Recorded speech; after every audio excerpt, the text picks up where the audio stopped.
Praise the lord. Precious greetings in Jesus name. యేసుక్రీస్తు వారి ప్రశస్తమైన నామంలో మీకు శుభములు.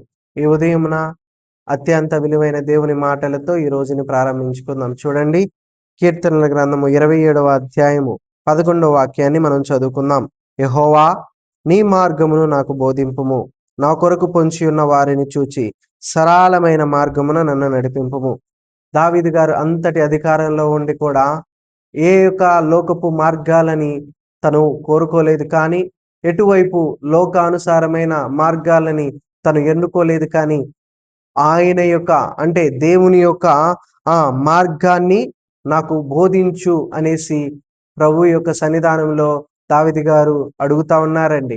మనము కూడా ఆ రీతిగా మనము సరి అయిన శత్రువులకి చిక్కని, శత్రువులు పొంచి ఉన్న మార్గాలలో మనము వెళ్లకుండా దేవుని సన్నిధానములో ఆయన యొక్క చూపించే బోధనలు బట్టి ఆయన యొక్క మార్గాలలో నడిస్తే ఎటువంటి ఇబ్బందులు మనము చవి చూడము, ఎటువంటి ఆపదలు మన యొద్దకి రావు.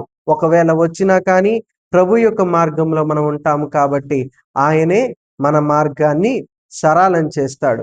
ఈ ఉదయమున ప్రభువా, నీ మార్గంలోనే నేనున్నట్లు నీ యొక్క వాక్యముతో నన్ను బలపరచయా అని దేవుని సన్నిధానంలో ప్రార్థనలో గడిపి ఈ రోజును ప్రారంభించుకుందాం. ఆమేన్.